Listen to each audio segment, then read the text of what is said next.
Hey beautiful, it's finally here. 2024 is here and it is time to start my first seeds of the year. I'm very excited. Welcome, my name is Roxana and I am the person behind SoilandMagaritas. I garden in central Indiana in zone, I was gonna say zone 5, but we just changed. In zone 6, formerly 5. I still have to get used to that. I pretty much document everything that I do in my garden in this channel. So if you are into growing flowers or vegetables, I would love for you to consider subscribing. And if you are a return visitor, I'm so glad that you're here.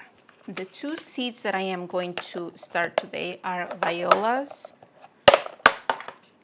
and eucalyptus. I got a couple of different varieties here for me to try this year. I tried Violas last year. They did great, although I realized that I started them a little bit too late.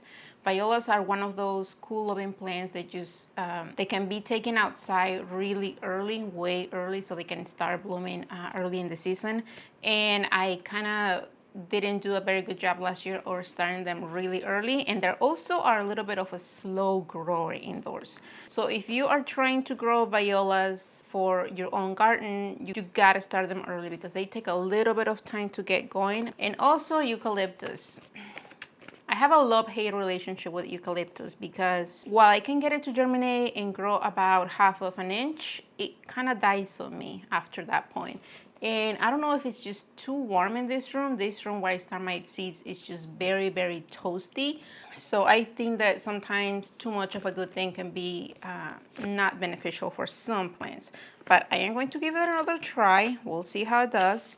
And I do have all of my seed supplies, I think, purchased for this year. And if you have been here for quite a few years, you know that I love to use Bootstrap Farmer products. Their containers, their trays. They offer a lot of things for the farmer out there. And well, I am not a farmer, I am just a home gardener. And I have been loving their products so much. And I am happy to say that they're sponsoring this video. If you already have some of their products, you know how amazing they are. I don't have to tell you that, but if you're new to them, I highly recommend that you check them out. This is my 5th year growing things from seed. I have been gardening for a while now, but this is really my 5th season that I start growing from seed. And the first year I purchased my first Bootstrap containers. There were a couple of pink 10 by 10s that I still have. And I just fell in love with it. And yes, they're pricey, but you guys, these things will last you forever. These things will last you for a while. They're not those flimsy things that you can buy locally that, you know, break after one season. I am really happy with their quality. They're made in the USA. I pretty much use them exclusively now, other for a couple of things that they don't have in their sizes. But talking about sizes, they came out with a few different things, and that's what I love about them, that they listen to what we, the small home gardener, needs. And then bring those out. On top of having a bunch of different colors for me to choose, they started offering a few collections or bundles really. And some of the complaints that I heard from you guys in the last couple of years was that they really didn't have small amounts of their items for the small home gardener. And this year they came out with a couple of bundles. That's what they call them. It's just a few collections of different products in different sizes and amounts, in smaller amounts. And if you follow me on Instagram, recently in the month of December, I did a giveaway for this bundle that I think is just perfect for that person that wants to purchase but doesn't know where to start or doesn't know how many things they need. This is the perfect bundle, the Backyard Gardener bundle, and it has pretty much everything that you will need. It has your regular 6 cell, which one of the things that I love, one of the newer things that they added to their 6 cell is this like a hole for when your things are ready to be potted up. You just push them, and these guys is a game changer. They have their 3.3 containers, which this is one of the sizes that I'm going to be needed for when my things are fully grown, ready to be outside. This is going to be the perfect size for me.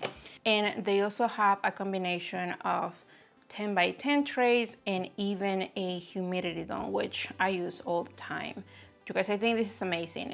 And if you have been thinking about getting something from them, then I think that this bundle is definitely one that you should check out, because It will fit anybody out there who has a small setup, who's not starting, you know, hundreds of seeds all at once.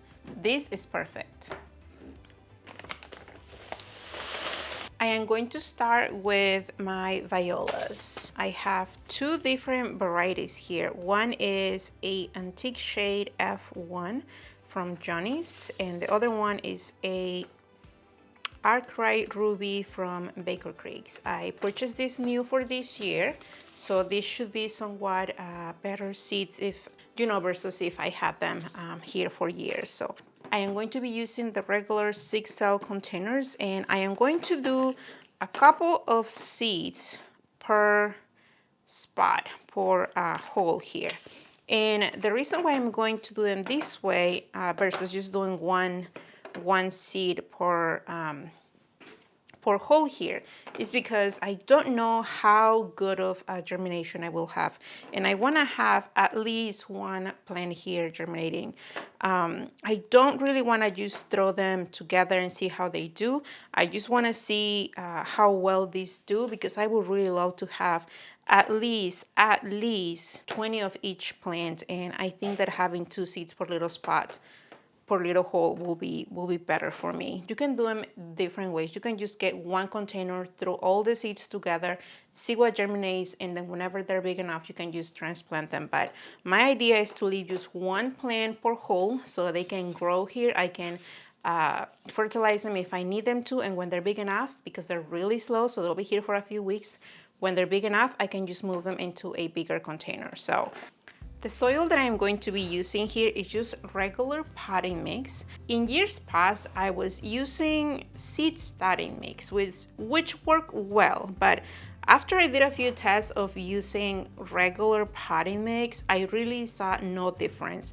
Yes, seed starting mix uses or helps the seeds to germinate because it's a lot finer and the texture is a lot nicer than your regular potting mix.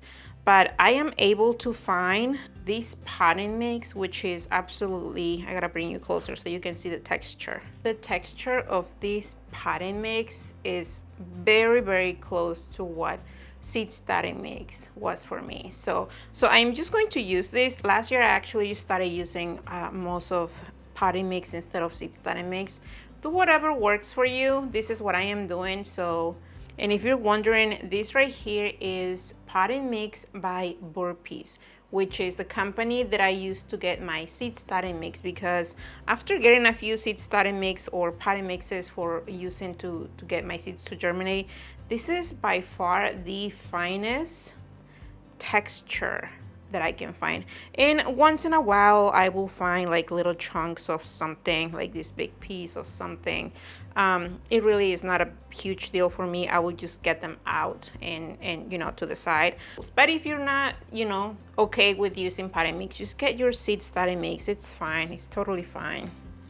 And also, even though this potting mix is not completely dry, because I am going to be using it, I like to start with semi wet medium.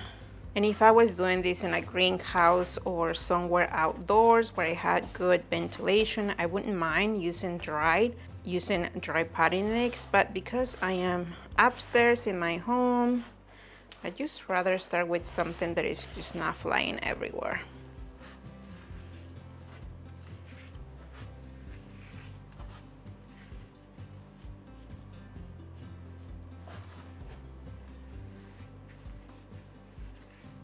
I am going to start with the seeds that I got from Baker Creek's. These are a beautiful deep burgundy with hints of yellow in them. And like I said, I'm going to try to get a couple of seeds. And if I'm lucky and they all germinate, I'll decide then. Maybe I'll divide them, or more than likely I'll just thin them. And I mean, that's fine. That's it for this variety. I got a lot of seeds. This container from Baker Creek's comes with 100 seeds. So, and the one from Johnny's come with 50 seeds. And I'll do the same thing here. I'll just get my seeds I'll try to do 2 seeds per little hole.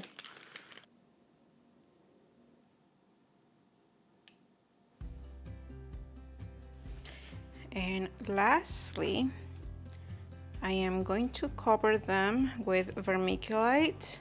And I actually didn't start using vermiculite until last year, maybe even 2 years ago, very minimal.